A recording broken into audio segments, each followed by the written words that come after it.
everybody. This is Jenna. And I'm Noelle. And this is More Than Murder, where we delve into everything eerie with a side of true crime. More Than Murder is not your typical true crime podcast. Join us on a weekly tour through the haunted, the bloody, the creepy, and the nutty on our Freaky Fridays. Hello. Hello. Welcome back, listeners. We got such a fun episode today. Ugh, fun. Fun is a relative term, you know, especially in this type of business. It is, because I sometimes classify researching true crime as fun. Oh, research is definitely fun. The stuff you're researching is not so fun. much sometimes. But that is what I have today. I have a true crime story for you. And I'm not quite familiar with this one. Whether I've heard bits and pieces from the past, I don't know, but I don't think I've heard much, so get ready. Yeah. It's a doozy. It's a long one, too, so let's get it going. Yeah, I want to sit back and listen. All right, so tell me a story. Way back in the day, you know, on my tiny E-machine computer that we had sitting on the floor because we didn't have a computer desk at this time. I'm a spry 10, 11-year-old, and I found this case. And what I do when I find a case like this is I just spiral completely. I have to read every single article on it, anything I can find. I feel like that's how all of us true crime junkies are. Yes. Like, you go on these rabbit holes. Like, you just go down the rabbit hole. 100%. And it'll long be time. From one case, and then you're at a completely different case. Oh, yeah. You know, way down the spectrum. Yeah. Absolutely. Especially now with, like, YouTube. You find all this stuff. You're like, whoa, what's this? Exactly. I mean, This was earlier on in, like, our computer days. Definitely with the dial-up. But I was doing that all the time. And I knew when we started this podcast, I had to cover this case. Because it's bonkers, but there's also, like, a strong female undertone. Huh. Okay. And survival undertone as well. So we are going to talk about a girl named Colleen Stan. And this story is actually also widely known as the girl in the box. Sounds lovely. Doesn't it, though? All right. So the story starts out with a 20-year-old Colleen Stan, and it is May 19th of 1997. Okay. That date is a little important. Your birthday. That's my birthday. Except not the date. I'm not, no. 92. 90s baby here. We're both born in 1992. Woohoo! Millennial. We're creeping up there. We're creeping up to our... Oh, God. We're knocking on 30s. Oh, we'll get there. Yeah. So Colleen lived in Eugene, Oregon. I actually have family that lives in Eugene, Oregon. Oh, I believe I didn't know that. Yes. Beautiful area. I had never gotten a chance to go, but I would love to. Yeah, same here. But Colleen had decided that she wanted to travel to Northern California, where her friend was having a birthday get-together. Okay. Not too far? No, really not. You know, they're hugging each other. Kidding me? Don't mind our do-do-do-do. Man, I thought that was done with in the second episode. We're learning. Sorry about it. I thought my computer sound was off. That is okay. So at this point, Colleen, it's 1977. She's not shy to hitchhiking. Oh, yeah. That's the time. Yep. It's the 70s. Everyone was doing it. Mm-hmm. When we grew up, it was the 90s and early 2000s. So it was do not talk to strangers. Do not take candy from strangers. Do not accept rides from strangers. Yeah. Absolutely. Beating that into our heads, which is still great practice. Yeah. Don't do that. Do not get into cars with strangers. Do not do that. Even Ubers sometimes. They do not know your parents, even if they tell you they do. Yeah. As we know from every serial killer doc or true crime show, the 70s was a pretty carefree time. Oh, absolutely. So free living, free loving. My daddy actually told me some stories about how he hitchhiked in the 70s as well. Okay, yeah. It was easy. You know, everyone was stopping for you. But it was also the height of serial killers. I was going to say. So, like, I don't understand it. For some reason, people were like, oh, I'll just trust every Joe Schmo, even though the other Joe Schmoes have been killing people. They're telling us also, don't do this because women and other people are ending up murdered. It makes no sense. But I digress. Whatever. So, anyway, Colleen said that she felt like a seasoned pro and would not get into a car if, like, vibes were off. Okay. So she's kind of vetting her rides, making sure that it feels good. Mm-hmm. So while Colleen is in Red Bluff, California, she had already turned down 2 rides. Okay. Not loving the vibe, not feeling safe. Until a man in a blue van pulled up. You never go with the van, especially. Did this van have windows? It did. Okay. And when they pulled up, she saw that it was a man accompanied by his wife and their baby daughter. Oh, yeah, that would lessen the harsh vibes. So she's like, this is fine. You know, Yeah. their daughter's in the back seat. They seem like family. some great, upstanding citizens. So she gets in the car. She's confident that everything is going to be okay. Turns out things were not okay, and Colleen just got into the wrong fucking van. With the wrong weird family. Yeah. So if you want to pull up your document, your picture document. Is the whole family in on it? Like, is the mom? You will find all of that lovely information out. The anticipation. Only look at the me. first page here. So this is Colleen. This is like circa right around 77 when she's like 20 years old.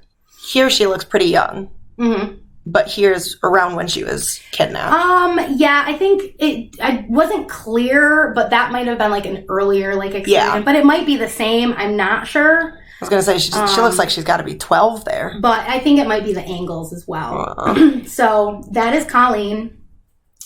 And she gets into the wrong van. The van is of Cameron and Janice Hooker. And she starts to kind of feel some vibes as she gets into the car. It's not amazing.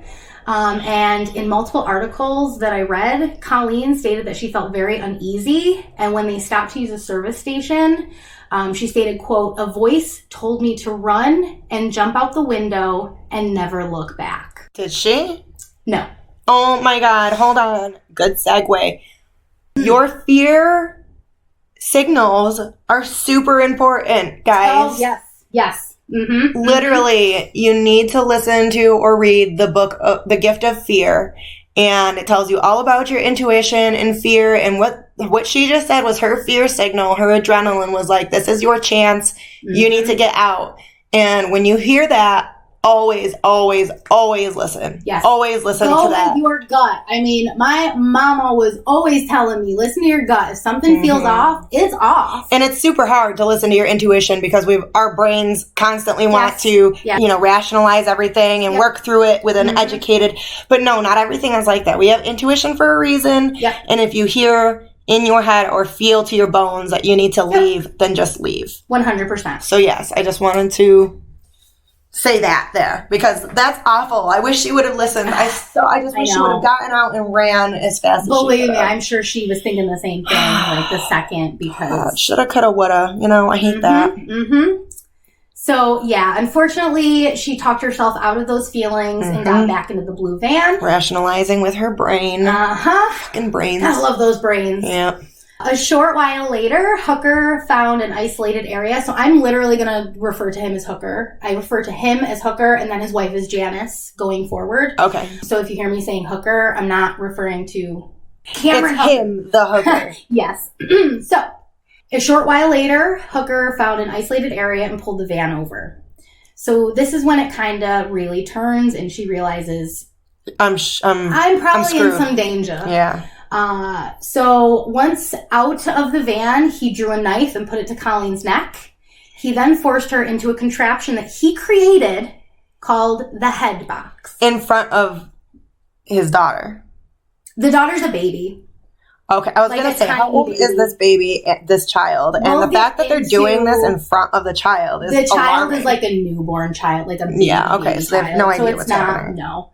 So if you scroll down, I do believe I have a picture of the head box. The head box is absolutely terrifying. Now, do they do explain why he kidnaps her in the first place? I'll get into it, yes. Okay. Yep, I just didn't know if it was going to be one of those where, like, nope, he didn't say why. He definitely had a reason. He was a pretty sick dude. Ew, he looks like a cult leader. Doesn't he? That's what I thought, too. And this is Janice, That's I Janice, assume. Yes. She looks like she was a real winner. She looks like she was messed up on something. So here's the head box, and this is a contraption that he made.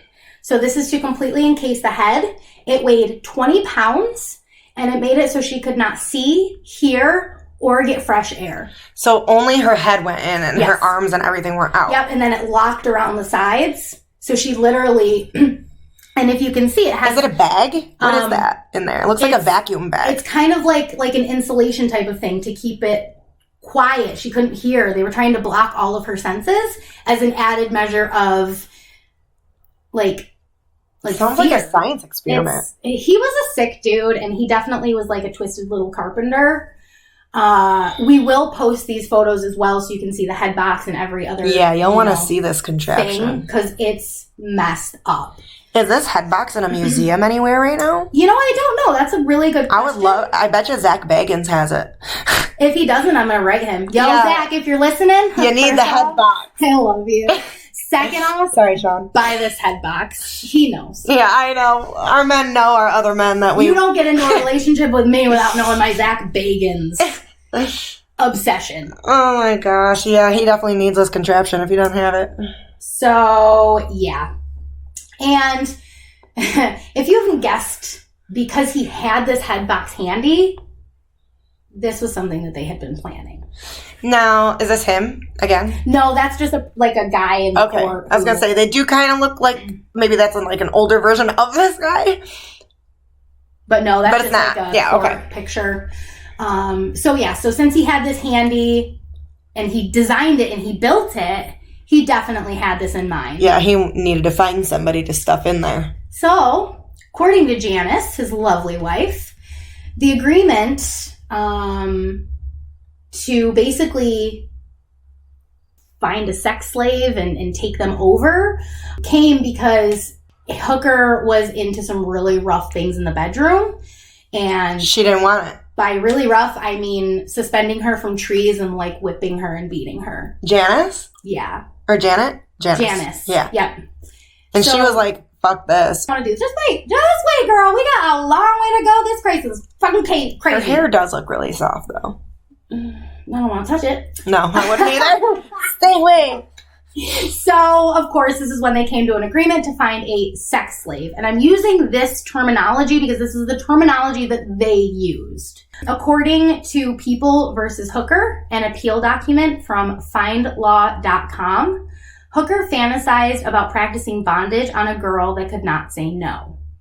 Now, I want to say right now, your kink is fine. Whatever you want to do in the bedroom is fine with consent. Yeah, as long as it's consensual. If you want to get kinky, if you want to play a little bondage, that is fine between two consenting adults. Yes. When you feel the need to completely kidnap and steal somebody from their lives so that you can do this, that's where you cross the line. Yes. Not okay. Or if, your wife Janice says, don't string me up in a tree, and you still do it, you're crossing a line. You don't do that. No means no. So Janice agreed, but she did make a stipulation that Hooker could not engage in intercourse. With said sex slave? Yes. So she's supposed to be a sex slave that no sex is imparted upon. So she's used so that basically he can do all of the torture things and then have sex with Janice for sexual pleasure, and then have sex with his wife. Ugh. Disgusting. How can she get turned on like that if she knows how awful it is and how bad it is to be treated that way? Dude, she's compliant. And then 100%. To get turned on by him doing it to someone else. I know. I don't. That's crazy. I don't understand it, and we'll get more into the craziness as we go through with Janice. She looks crazy. Look at her face. Look at this face. I know. She's crazy. Yeah, and we'll get into everything. Ew, and what bothers me is that he's smiling with him. Why? Why is that sheriff smiling? I don't know. Maybe because it was a big case. And even if it's for a picture, I'm going to say, yeah, I feel fuck this guy. I'm not smiling in this picture. Although maybe they're like, haha, we got you, fucker. Yeah, but he's kind of smiling-ish too. It's almost like somebody made a joke. He's kind of got a problem? Like his buck of teeth-ish kind of thing. So they hang out over his lip? So I think it looks like he might be smiling, but he's not. He's just got that. Oh, okay. Yeah. I was going to say, wait. Yeah. Okay. So when they arrive at the Hooker residence, Colleen was taken into the basement where she was stripped naked suspended by her wrists from the rafters, and blindfolded. She was then tortured, beaten, and electrocuted by Hooker as Janice watched. Oh my God. After the torture... Electrocuted with, like, poking tools? We'll get into that, too. It comes... He does this often, so it's included further down what he actually used. Okay.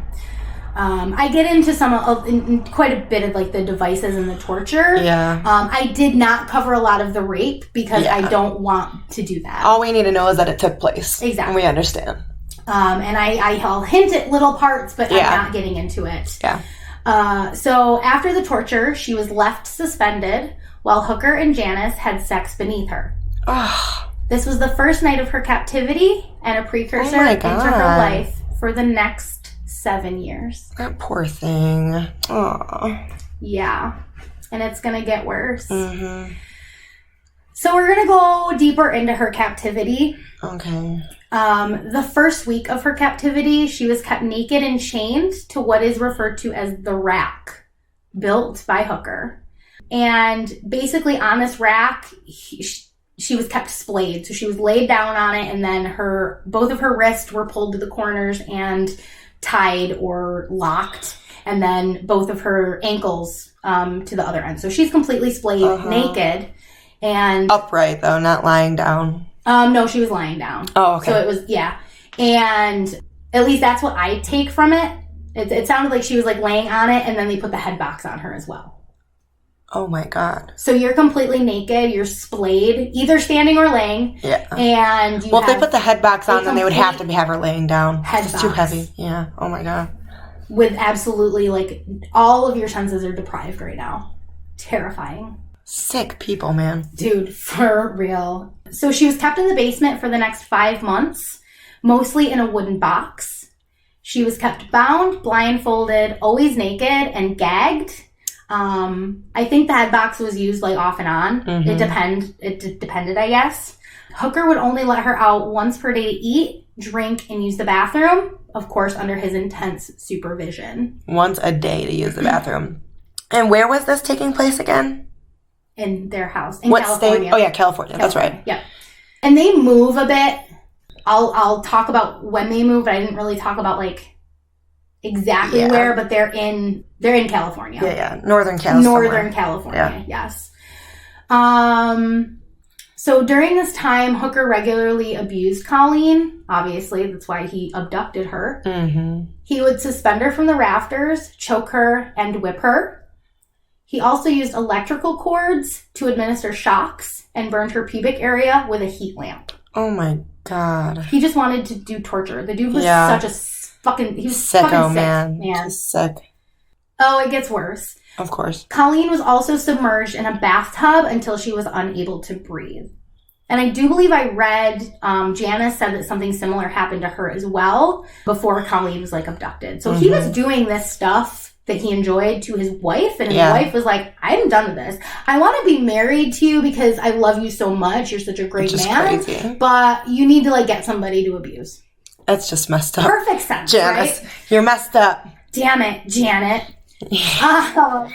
So it is estimated that Colleen was suspended and whipped 90 to 100 times within that 5-month period. Oh, God. That's a lot. Yeah.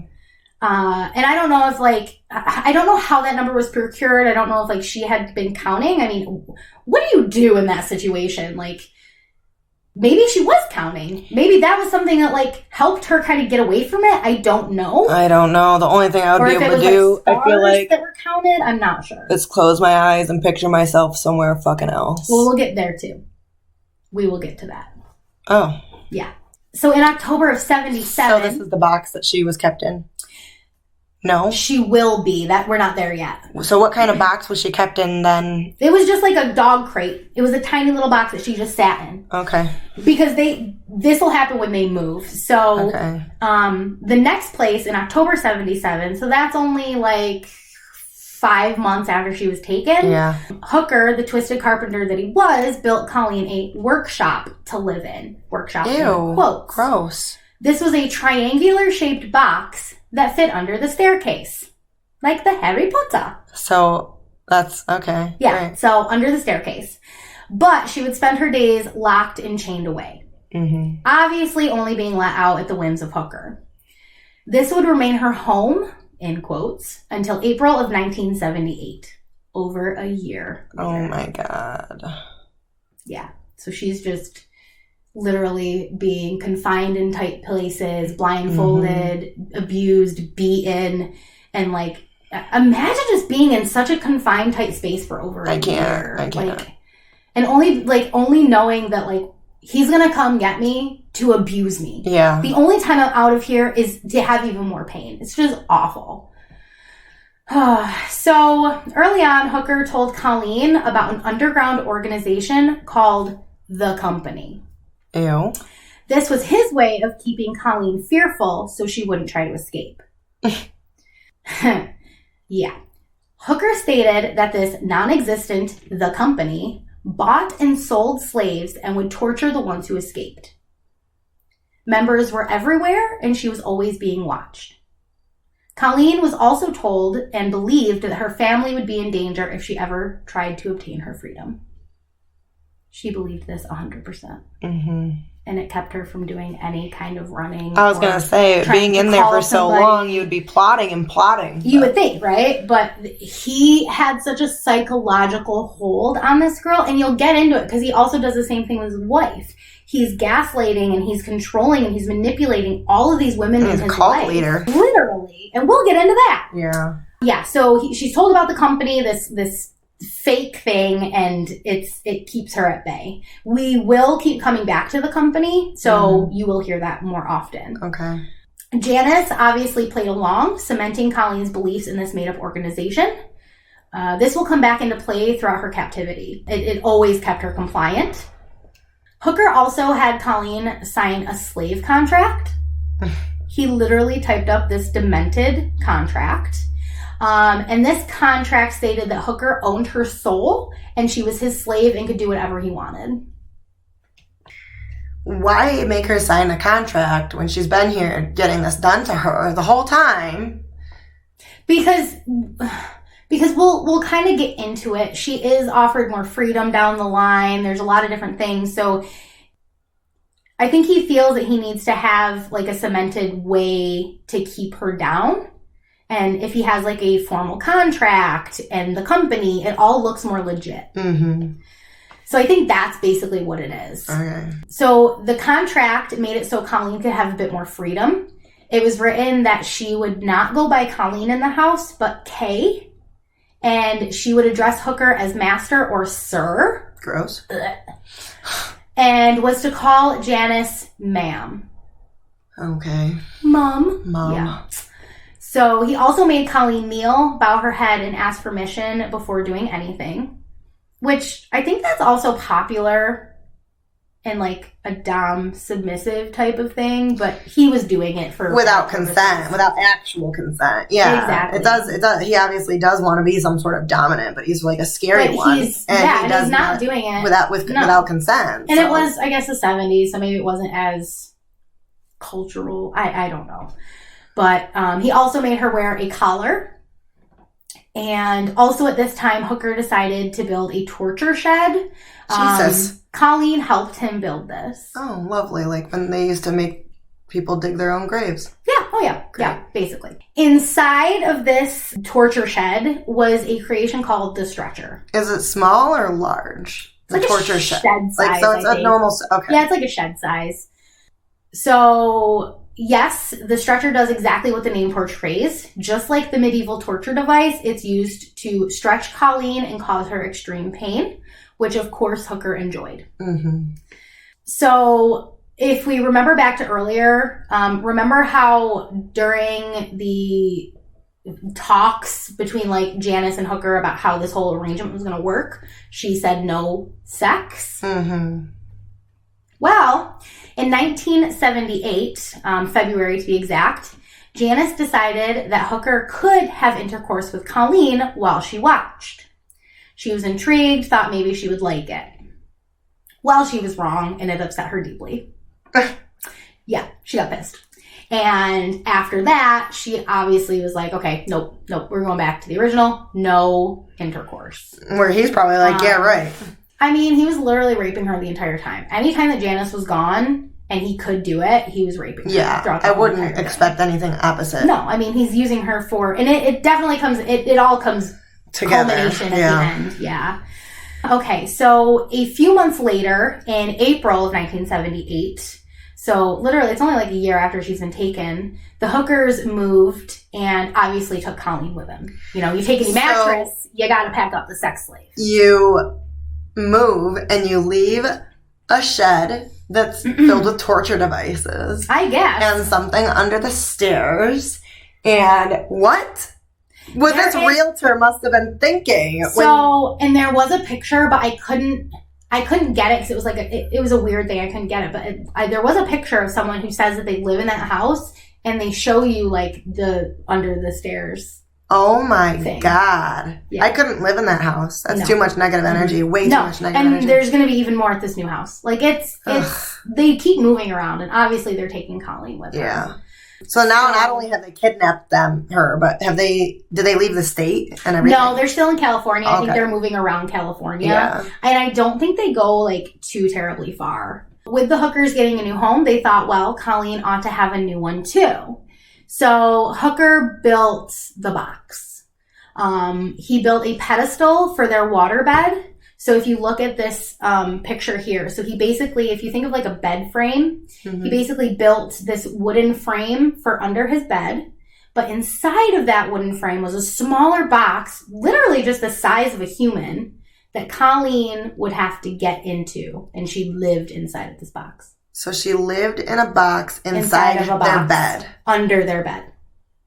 So the bed was on top of this. Ew. So if someone like walked in, you're not going to think anything. Know. They're like, oh, this guy just built himself a beautiful bed pedestal. Yeah. You're not going to think anything sinister. Well, a lot of the times too, the water beds used to have a wooden base that didn't have, you couldn't go underneath the bed anyway. No, they were always raised. It was like that. Yep. And I just want to comment, like, waterbed, so 70s.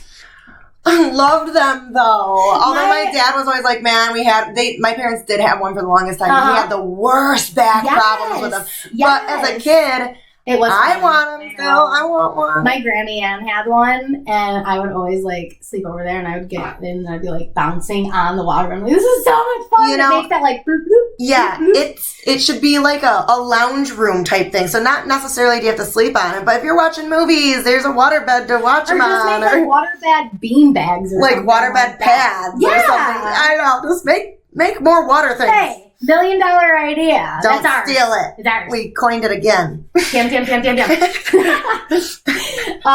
Okay, so back to this atrocity. The rest of that year, Colleen spent all day and most of the night inside the box.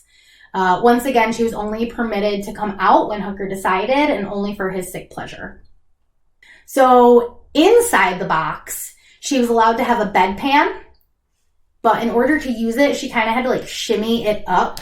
I was going to say, this box is not large, you guys. Maneuver. Like, you can't sit up in this box. No, you have to always be laying down. You might not even be able to lay on your side, depending. Yep. And you can't probably even flip over onto your stomach, almost. And it never really said if she was kept clothed, but from the past, it seems like she'd probably have been naked. Or even like maybe like a nightshirt on her. Yeah, there's no way she could have her underwear on or pants in here, and or if she was going to the bathroom in here as well. No. So she literally had just a bedpan. She shimmied it up, some toilet paper. Which, can you imagine the stench of living in that tiny box, concealed in there with your who knows how much who knows how much they like.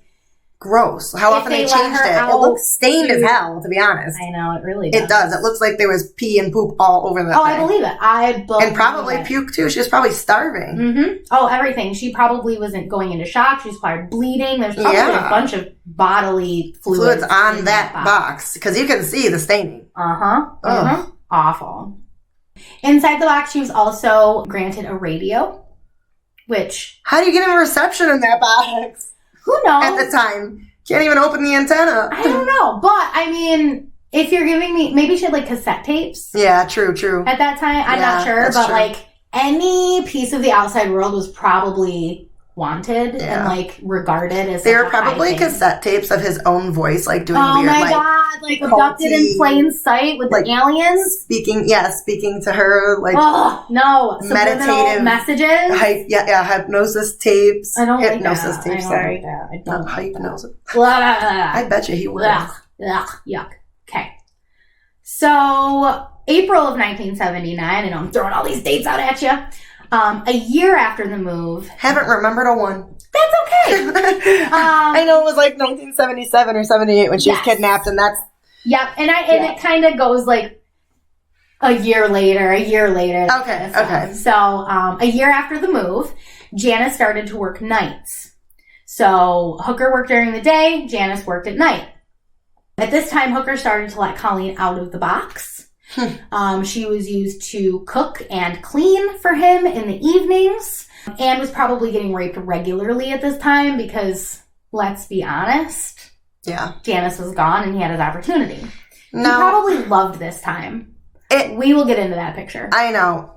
And I know this sounds crazy, but at this point, it sounds like in his own fucked up way, he kind of has more feelings for Colleen than his wife. We'll get into that too. Like, it seems like he's developing a romantic feeling for her if he's like letting her out of the box.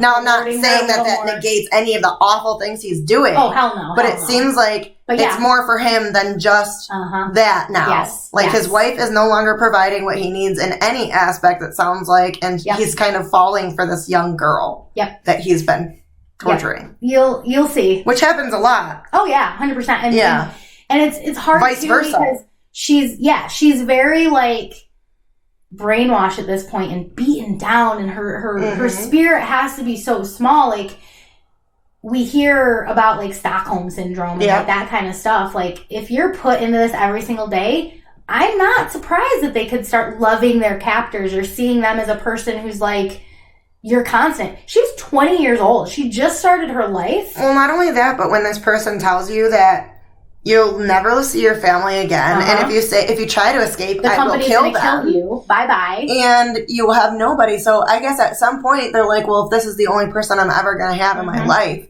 I might as well start accepting it, which is just awful. But it shows how a person is broken down, especially by these scare tactics and things that captors use a lot of the times. Yep, 100%. And that's exactly why he was good at it, unfortunately. Like, like, I know we're going to get to this picture, but in this picture, you would almost think, like, if you didn't know anything, that this is a happy couple. Like, they love each other. Yep. And that's what I'm seeing. Like, and the vibes, his face, he looks like he's happy. He's like the happiest he's ever been. Yep. And we'll get into that picture because that's a very famous, I guess, picture with this case. But it comes after she gets more freedom. So, you know, she's out of the box. She's cooking and cleaning. By June of 1980, though, Janice got a day job. So at this point, Janice and Hooker are both working during the day. And then they're home at the same time. Well, Colleen became the babysitter of the two children while the Hookers worked. Okay. So the children think that she is this outside babysitter, and her name is Kay. So Janice knows now that the girl is out of the box. He let the cat out of the bag. Well, I think she knew anyway. I don't think it was ever really kept from her until later on. Yeah. What he was doing with her. The raping, of course, was. But I think she might have known about, like, the cooking and the cleaning. And now there's more than one child. The Hookers have another child now? Yes, there are two children now. Oh my God. I guess. It said the children when I was reading. So, and this is by, like, 1980. So the first child has to be at least 3. Yeah, so 4. They probably have, like, a newer born baby and then the older child. Yeah. Still kind of young to where they're not going to really remember this person as like a staple. Like, if they were to see her... There's chances that they might remember her bits and snippets. Very but they're small just going to see her as Kay, the babysitter, the lady who comes in when my parents go to work and leave when, you know, they're not privy to this at all. Absolutely free of her captors daily, free to do as she pleased around the house. She could have left. She never did. Easily. Because of the company. I know. I still would have risked it. I would have. If it was me, I know I'm not saying anything bad about this particular person, but if I know my personality. If I was captive, I'd be like, I don't care what the fuck you tell me. I am finding out for myself. I know too much nowadays. I know, but in the 70s, like, it's hard because you have looked into conspiracies about, like, the company, she really thought the company, and she was told these horror stories. Mm-hmm. He even had, like, Janice had to go into the hospital, like, early on. This is just a little tidbit. So she had to go into the hospital early on, and she just had, like, a small procedure. Well, when she came home, Hooker was like, that's what happens when you disobey the company. Because she was bandaged. Colleen didn't really know what was going on. Mm-hmm. So she's fucking terrified. Yeah. She thinks this, if you run, they will hunt you down. Mm-hmm. So you're not even going to have a life if you run from this because you're going to be on the run forever. And your family's going to die. We know where they live. She was just terrified. Yeah.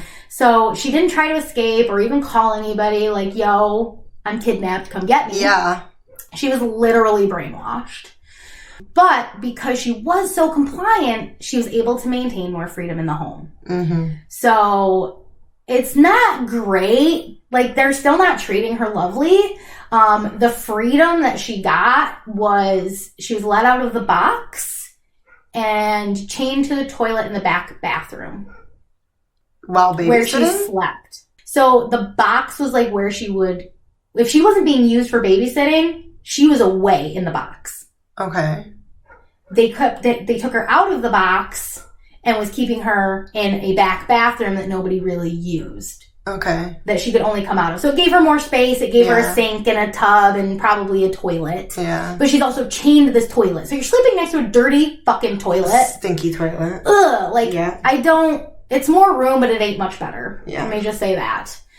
Yeah, the only time I sleep in my bathroom is when I am throwing up on my you're super sick. And you're also, like, probably cleaning that bathroom. Like, I just, for some reason, I don't feel like this back bathroom, it sounds like a janky-ass back bathroom. I know. I, like, in my brain, see this, like, moldy-ass toilet that stinks. But then again, I'm wondering, like, with how he's, like, starting to feel things, if he, like, made it kind of nice for her. Maybe. Who knows? Which is weird. It's just all weird. Because he does start to award her more freedom, and I do think that it is starting to become more of, like, a... We will get into the growth of that a little bit, but I do think you can hear it in that it is growing. So the arrangement and small amount of freedom will continue through 1980, and Colleen was even allowed to make a phone call to her family. Oh my God. Yep. Hooker stood there, let her call her family. I think I read that she called her dad.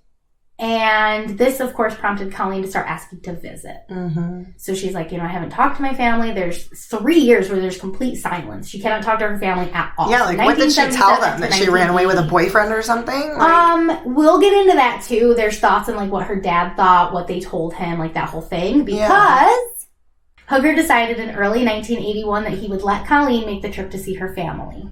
Oh my God. But there was a catch.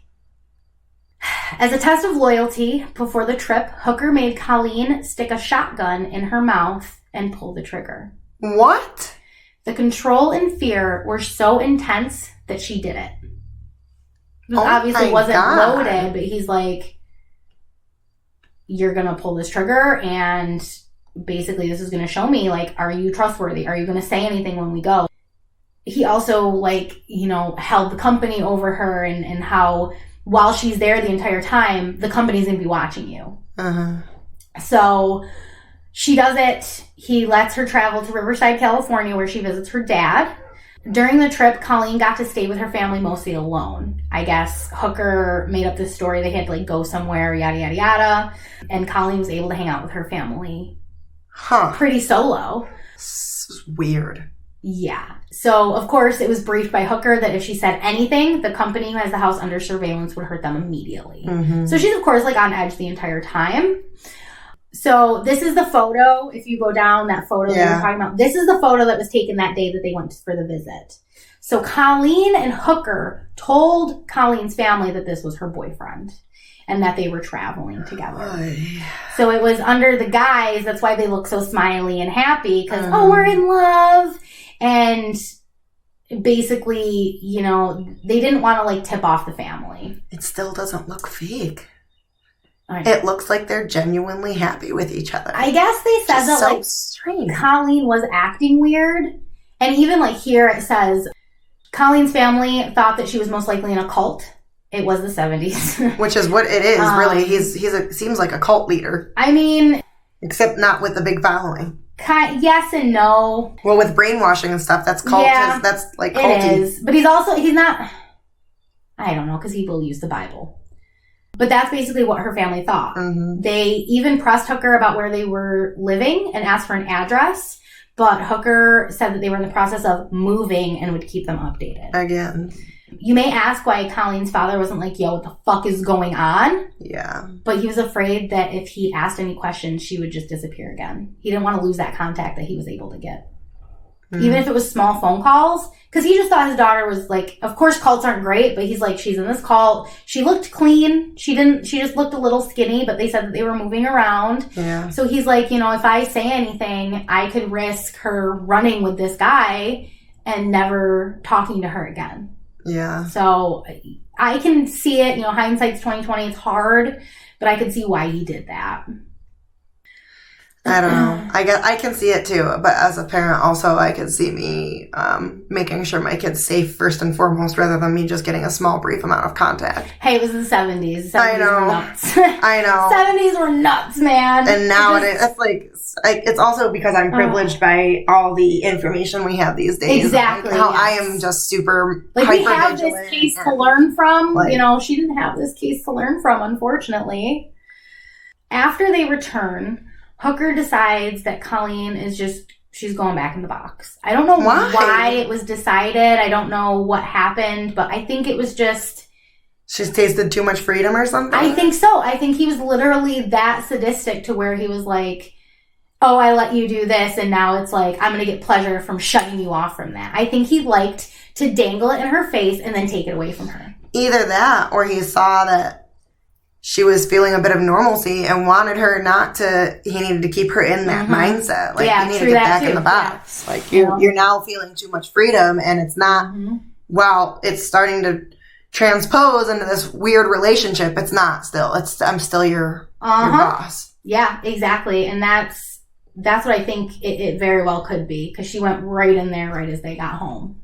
Colleen will stay in the box from March 1981 until May of 1984. Oh my God. Of course, he lets her out here and there, short periods of time. How does this person not have bed sores and bald head from like laying like that all the time? Well, at the end, we'll kind of get into like how things went. Colleen was kept in the box so often that Hooker's children had zero knowledge that she was ever in the house at all. So right before she left for Riverside, it said that like, because she was the babysitter and some of the neighbors had known her from this freedom, he made her go to the kids and be like, hey guys, I'm leaving, I'm moving away. They like packed up a truck, and then I guess, and this is all just what I read, I guess he like drove away with her, turned the car around and stuffed her back in the box. Oh my. Mm-hmm. Okay. Yeah, so I guess the kids... This is so much to keep up really? As a parent. Like, as a parent, you gotta do so much in life, like so much for your kids already, and here you are trying to cover all this up too. Like, dude was like a fucked up mastermind, dude. Like, and he's plotting all the time. Yeah. So all this time, Hooker was raping Colleen anytime Janice was away. Remember, she did not like her husband having intercourse with Colleen, so he's gonna hide it. But he does fess up in April of 1982. Janice was so upset over this, but Hooker decided, well, maybe I need to like brainwash my wife a bit more. So what does he do? He makes Janice read him Bible passages, specifically the ones about how wives are submissive. So Janice was told that she would go to hell if she did not obey, and she believed her husband wholeheartedly. Janice's ties to the church will come into play later on as well. It's a pretty big arc. I'm surprised she didn't go after the girl, honestly. Some of those crazy ladies would go after the girl. She's going to break the case wide open. You just wait. Beat her. Also, a side note, by this time, it's said that Hooker had been working on a dungeon, and he had plans to keep up to 4 more slaves. Oh my God. So he needed Janice brainwashed in order to fulfill everything that he wanted to fulfill. So let's do some math. We started in 78, 79. 77. Okay, so and now we're in 84. So she's... No. We are in... 82? 82, yep. Oh, okay. You said that she was in the box till 84, right? Yeah. But we're currently in 82. Okay. Yes, yep. So we're about 5 years into this whole ordeal now. Mm-hmm. Yes, and he wants to ramp up. I think I read that he said in his mind, like even before Colleen, he had this huge, vast idea of how many sex slaves he was going to have and how it was going to go and the dungeons he was going to build and what he was going to do. Like, this was a massive thing. She's just his starting up guinea pig. Basically. So yeah, a cult. It would have literally been a cult. Yeah, especially if you got more people. Yeah. So it's got Kimmy Schmidt vibes all over it, except just way darker. Oh yeah. But like the brainwashing. Like the Reverend, yeah, he was definitely brainwashing them and they believed it. You can't leave the hole. Yeah. Fucking awful. Just don't take people. I know. People are not yours to take. Yeah. Have your own people, but don't abuse them either. Yeah. Jesus, just keep your hands to yourself. Okay, so in January of 1984, Hooker dangled some more freedom in front of Colleen. It started when she was let out of the box at night and sleeping in the back bathroom, which that had to be at least kind of better. Yeah. Because you can at least sit up. Well, you're not confined feeling claustrophobic all the time. Exactly. You know, and who knows the size of the bathroom. Yeah. During this time, Colleen showed Hooker that she was under his control, still, of course, terrified by the company. So he lets her work outside of the home at this point. Like for an employer? Yes. She's literally brainwashed so badly that she is able to go out and get a job. And the hell? I'm not sure if she worked nights or how like the box worked in between there or like the bathroom, but it said that Janice brought her to work and all of her paychecks were given to Hooker. He'd give her like $20 allowance out of her paychecks. Yeah. So it's probably a way like he's probably thinking like, okay, I have Janice working and I have myself working. I don't know if he was working. It didn't really say, but Janice I think was working. Did it say if Colleen's family was originally already a little bit religious? It did not anywhere, no. Because it seems like she's very easily, for a 20-year-old woman, this isn't a 12-year-old girl. It's true, yeah. She is quite, I don't want to say gullible, but easily convinced. And I was wondering if maybe, just maybe, that's because she was already raised in such a way where the woman does listen to the male. It very well could be, but I just... It could just be she was just literally so scared. So bad. Like, yeah. Like, but I mean, this is extreme. The first night that you're there, you're getting beaten and you're getting abused. I mean, I think it's enough. Yeah. And over like, so from 77 to 84, it's 7 years. Yeah. This is a long time.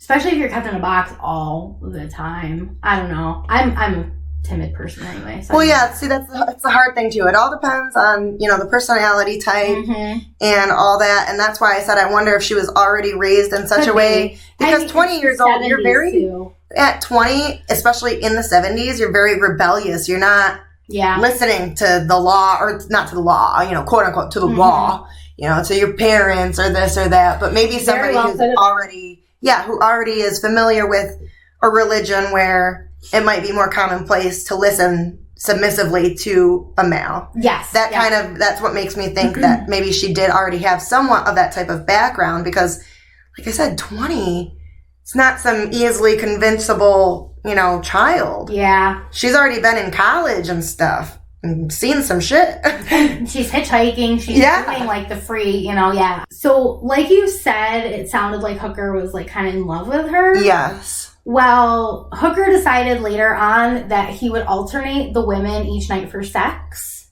And the women basically became like sister wives. So his wife is now okay with him having sex? No, she's not okay with it. We'll get into... I thought that he was trying to brainwash her more so that she would be like, oh, okay, yeah, have sex with her. Well, yeah, that's basically what it is.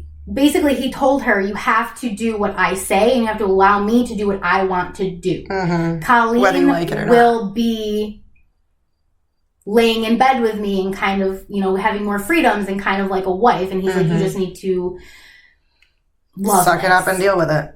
Yeah. So things do start to change and kind of fall apart after this because Janice is seeing a little bit more and kind of noticing that she doesn't love the way this is going. I mean, it took her 7 years, Jesus. but... Yeah. Having sex underneath a young girl chained up I know, isn't right? enough. Oh, my God. Fuck you, Janice. So, yeah, Janice thought if she didn't obey, she would go to hell, obviously. Yeah. That's just what happens naturally. Mm-hmm. Yeah. The floor opens up and it sucks you in and you go to hell. Yes, you did not immediately. Yeah. So Janice, like I said earlier, was a big church goer, and Colleen actually started going with her. Colleen, like at this point, is having she's literally free, so to say, not free, but she's kind of living her life, like Stockholm syndrome. Yeah, how that kind of goes. Yep. So she starts going with her. Janice started to confide in the church pastor about their living arrangement. Oh my God. She thought literally. She thought deep down this is fucked up, and she started to struggle with it. Well, glad you finally came around to it, Janice. Yeah. So the pastor tells Janice to send Colleen home and to turn her husband in. Obviously, that's what you should do. This man is torturing this girl. Even if he's not doing it so much right now, I don't know if the torture stopped. I don't think it did. And it seemed like he got off on that. He just allowed her to be more free. Exactly. It was more you're going to have sex with me, but I'm still probably going to torture you. Yeah. He might have even started torturing Janice a little bit because he started to brainwash her. I think he just wanted the freedom to just do that. And I think he thought he would like to have someone in captivity, but then he was like, no, I don't think I like this as much. So or it was just that he started liking her more than what he thought. I feel like he would have probably done that for everyone, though. Then he would have had 10 freaking wives. Yeah. I feel because he's culty as fuck. Yeah. So he probably would have gotten those other sex slaves and then done the same thing, and then thank God he doesn't get that far. Yeah. Janice didn't do that. She let the internal struggle build up into a nervous breakdown. And she couldn't deal with it anymore by August 84 and went into action. So this is what did I say? This is early 1984, I think, when she goes to church. So she lives a few more months with the struggle inside of her of, do I turn my husband in? Do I let Colleen go? What am I going to do? So at this time, too, Colleen is not privy to any of this. She still thinks the company is after her. She still thinks that the contract is good. She's not privy at all. So Janice tells Colleen that the company is not real. He made up the whole thing to keep her from talking, and Colleen was absolutely devastated. She had so many opportunities to get away, but because of this fake company, she stayed. So to hear that that whole structure of your life for 7 years is completely just blown away, I would be in shock and just devastated. So Janice and Colleen started to plot how they would get away from Hooker, and they wanted it to, of course, be the safest way possible. They weren't really sure how this guy would react. I mean, who knows? He could have just flew off the handle and been like, I'm not getting caught. Boom, boom. Thankfully, at this time, there isn't technologies and tracing and social medias and tracking of cell phones. And so they just, they kept it hush-hush for a while. They created a plan. And by August 10th, Janice helped her escape. So that was August 4th, I think. And then just a few days later, she escapes August 10th. So the way that they escape is they all go to Janice's parents' house, and Colleen, because Janice is afraid for her life too. So she's like, my kids are going to die. I don't know what to do. I got to get away. So she takes the kids and Colleen, and they go to her parents' house. But not the guy. The guy is working or something. Yeah, they fled while he was at work. And I don't know where the parents' house is in relation to the hooker's house. I don't know if it's really far or right down the road. That was not included. But Colleen called her family to obtain bus fare. So she's like, I need to get home, but I don't have a way to get home. So this is just a basic place. Call your family, get your ass out of here. So the family gives her bus fare, and this is fucking cathartic. I love this part. She calls Hooker from the bus stop, like the bus station, and she's like, I'm gone. I know everything. Fuck you. I'm on a bus right now. And That's I'm his never wife. coming back. No, the That was Colleen. Colleen. Yeah, because the wife has nowhere to really go. She's at her parents', but Colleen is going home. Yeah. So, yeah, she calls him up. She's like, peace out. I'm gone. Now, he begs, he pleads for her to stay. You know, a man who's losing power does not lose that power well. He's going to start to crumble. He's going to beg her, plead, try to get everything to keep her. But once she returned home, she made a promise with Janice that she would not tell authorities about her kidnapping. What? So her and Janice I don't made give a deal. fuck about what promise or deal or anything. You You turned that did fucking man it with me, with him. And whether you help me escape or not, you were involved. And I don't give two shits about you, lady. Bye-bye. See ya. Bye-bye. Happy prison for life. I'd have called the police right after I called him at the bus stop. I'd have called the police before I called him at the bus stop. Yeah, I would have made sure the police were with me when I was at the bus stop calling him. So, like, Janice had this like want to rehabilitate Hooker and felt like oh yeah, because that's the kind of guy that can do that. I know, it's Jesus Christ. This woman is still brainwashed. Yep. Like, come on. Yep. Come off it. He's a piece of shit. I know. It's awful. And it gets worse. So, shortly after this, Janice returns back to the home that she shared with Hooker. It said that the lovely couple is going to attend church together and, quote, start over. Janice basically told Hooker that a formality basically was that he had to destroy all of his sexual bondage stuff as like kind of a symbol of I'm not going to do this anymore. We're going to rehabilitate, have a normal life. And possibly destroy evidence if the girl did call police. Yeah. Yeah, because Janice is an asshole. Yeah. So they did worry, of course, daily that Colleen would go to the police. I mean, there's got to be that level of like anxiety of like, oh, is today the day? Like, when's the ball going to drop? Yeah. So she started communicating again with the hookers via letters and phone calls. Colleen? Mm-hmm. Why? I don't know. Like, I don't know if the brainwashing was that deep, but she's not going to the police. The hookers are like terrified that she is going to go to the police, and then they start communicating. And Colleen's family even told her, like, turn him in. But she was just grateful to be free and alive. So I'm sorry, Colleen's family. Why don't you turn him the fuck in? Somebody turn him in! Yeah, this is your child. You call the police or go after the motherfucker yourself. It's gonna get worse. It's gonna get worse. So, yeah, definitely turn the fucker in. And don't call them. And don't reassociate. Stay away. It's gonna get worse. It's gonna get worse.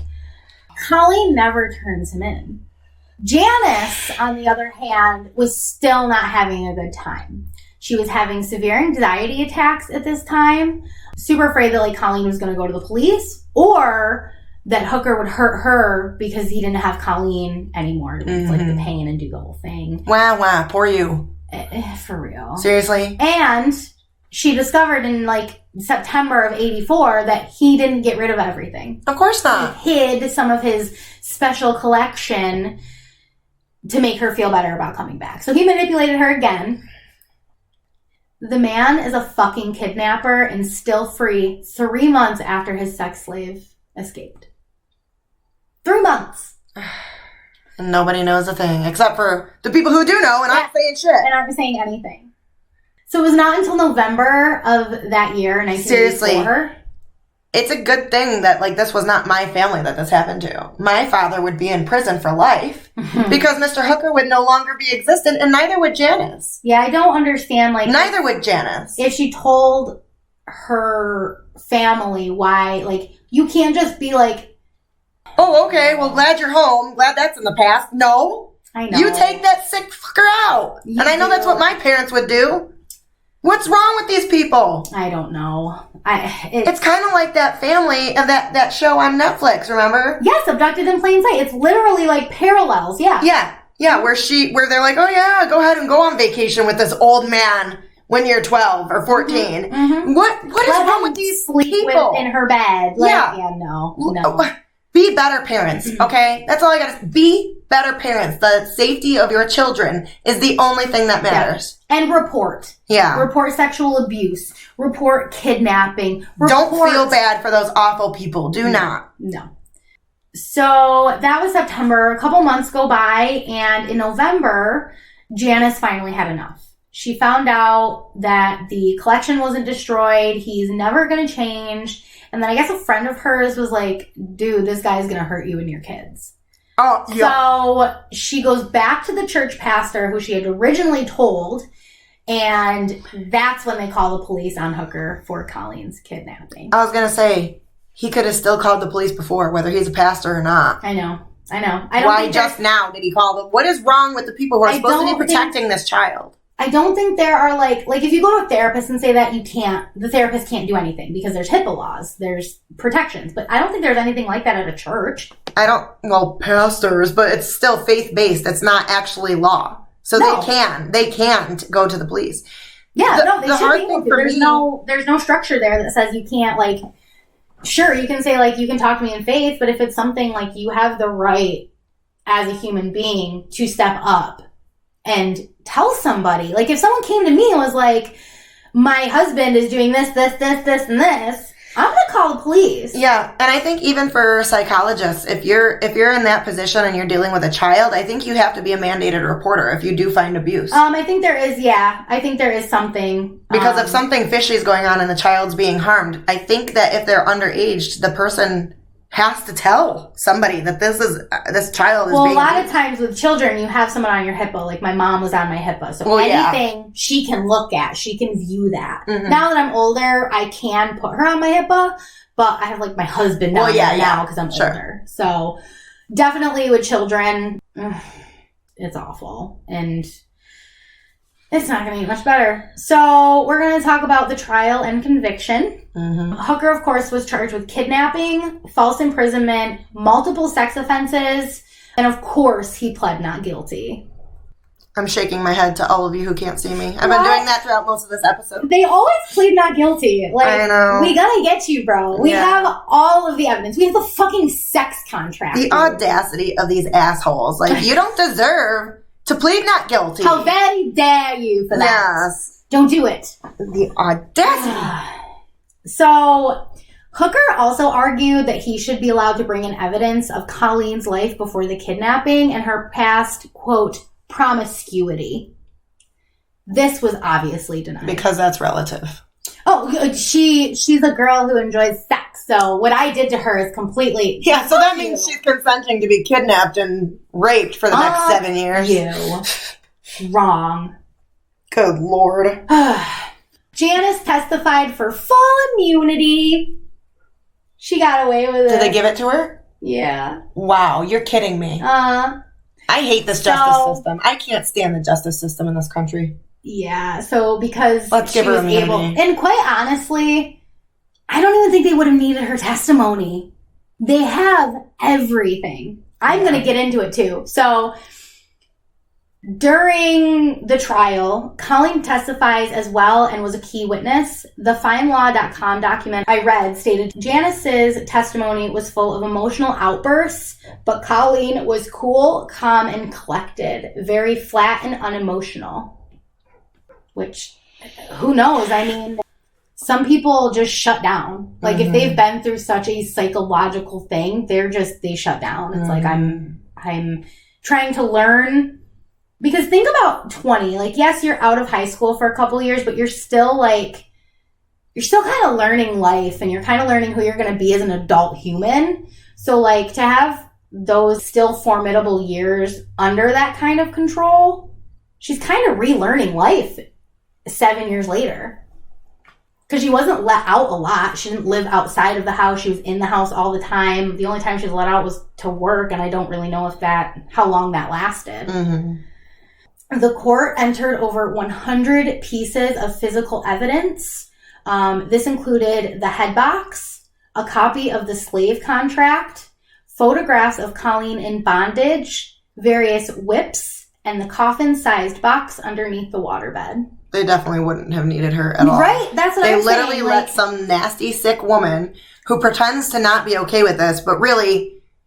She literally started the only thing she wasn't okay with was that her husband was having sex with somebody else. Yes, he was okay. She was okay with the fact that it was a child, that he was doing those things. Her second child was born while Colleen was in the fucking box. Yeah. She knew. Her baby was in the car when they put her in the head box. She knew that she was in the box. She knew everything that was going on. Like, she is definitely an accomplice. She's a horrible woman who obviously doesn't care about anything but herself. I think the only reason why Janice was like, oh, I'll let you escape was not because she was coming head to head with her own morality. It was because, guess what? She went back to the house. It was because she wanted the other girl gone. She didn't want to sit there and watch her have sex with him all the time anymore. No, she wanted to be the only one again. Yeah, she wanted her husband back. It had nothing about helping Colleen. Nothing to do with it. That's why she didn't want her to turn him in. Yep. She wanted to go home and go back to her regular old life with this disgusting person and be disgusting people together. And when she realized that it wasn't going to change, like, he was probably... The second Colleen left and he noticed, oh, it's been months, she's not going to the police. I'm safe. He was probably plotting who he was going to take next. And already doing the same things to Janice again. Yeah, and she's like, oh, okay, well, you know what, Janice? I really dislike you. Very much so. I agree. But Hooker, being an asshole, claimed that he offered to let her leave many times, but she stayed out of love. Yeah, I'm sure the jury bought that. In which maybe he thought that her brainwashed Stockholm Syndrome self was love, but I don't think that it would have been the same way if, like, he had just met her on the street. No. Like, he forced that upon her, and that's wrong. Well, yeah, and if he said, actually, just kidding, everything I've been telling you about's a lie, I'm sure she'd be like, okay, I don't actually love you, see ya. She did go. I mean, she didn't stay. She did leave. Yeah. She got out as fast as she could. Granted, I don't love the way she handled it afterwards, but I know. I digress.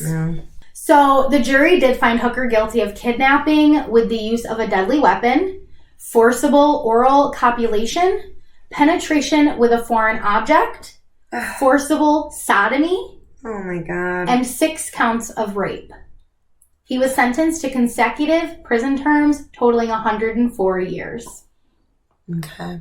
Now, you're going to get more mad. You're just going to keep getting mad. Come on.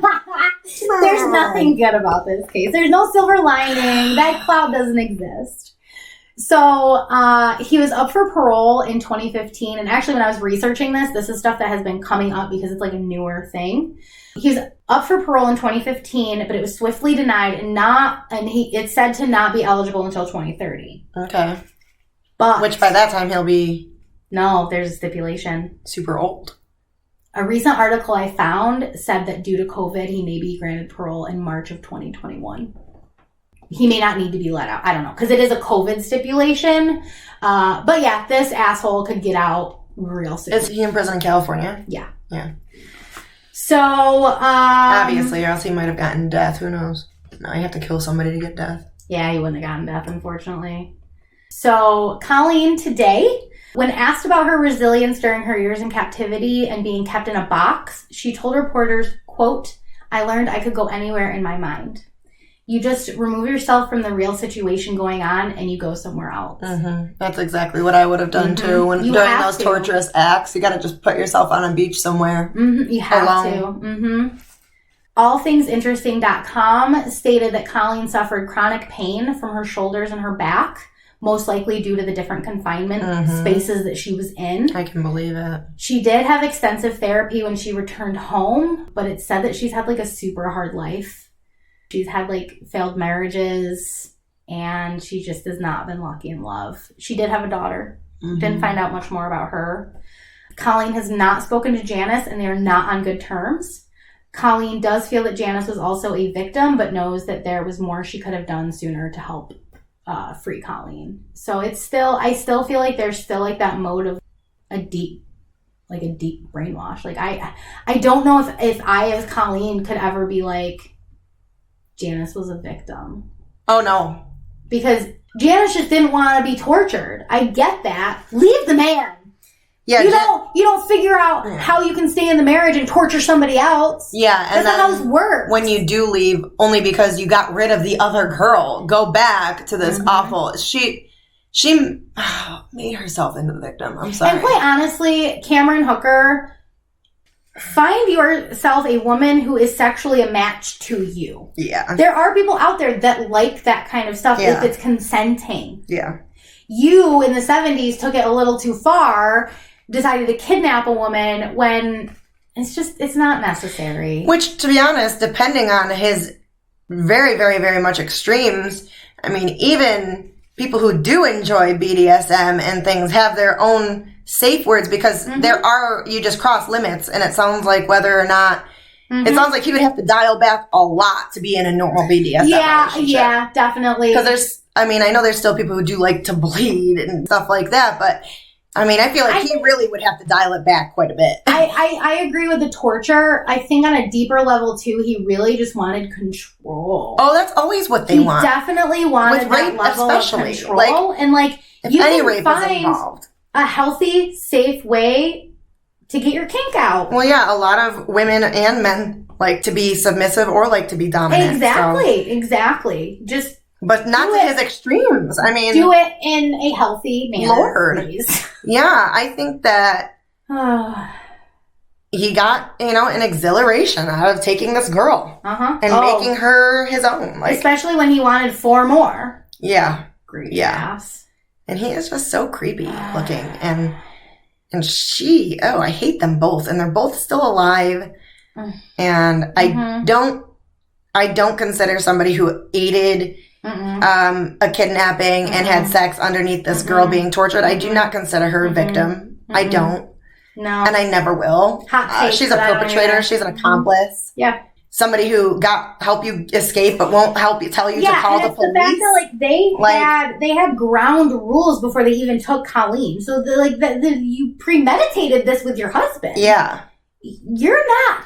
And it's there probably was okay, so in abusive relationships, there's always that level of control, and there probably was that deep down, but it doesn't sound like he really tried to really control Janice until later on when she started kind of seeming like she wanted out and so she can't just say I was brainwashed the entire time. No. Because I don't think you were that deeply brainwashed at the beginning. I think it was definitely not a healthy relationship. No, she literally said, I didn't want to be the one tortured anymore, so we went and found somebody else. And that's wrong. That's not the victim. Wrong! At all. That's condoning violence and abuse, whether it's not on you or somebody else. She's not the victim. I hate her. This case is a wild fucking ride. That box is so nasty, man. It is so filthy. I hope they burned it. And then Zach Bagans, like I said, he should come and get the head box and put that in his museum. Which maybe they destroyed it all. I know it has nothing to do with death, but Jesus, it might as well. It's got bad energy. Yeah, it does. No matter what, man. Yeah. Ugh. That's my case. Damn. But remember to teach your kids never to hitchhike. Yeah, don't fucking hitchhike. And remember that no matter where you are, don't hitchhike. And remember to always double check that your Uber driver, the car that pulls up, is your actual car. 100%. The correct driver. I've seen way too many videos and movies where they get in the car and then their Uber driver calls and they're like, oh, we're waiting for you. And they're like, what? I'm already in a car. And I'm like, no, you should have checked. You can think about that as a modern day hitchhiking. It is. You're literally getting a ride from somebody else. Strangers. Somewhere. Yeah. You don't. Their own vehicle. They're vetted, but...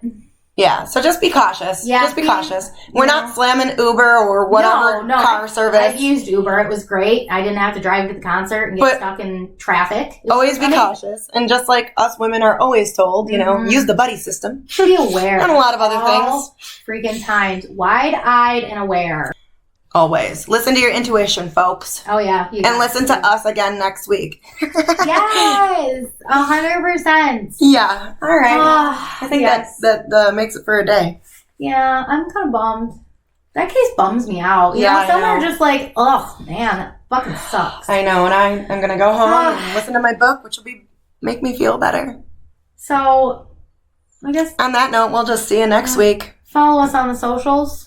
Yeah. Facebook at More Than Murder. Twitter at More Than _murder. And Insta at More Than Murder Pod.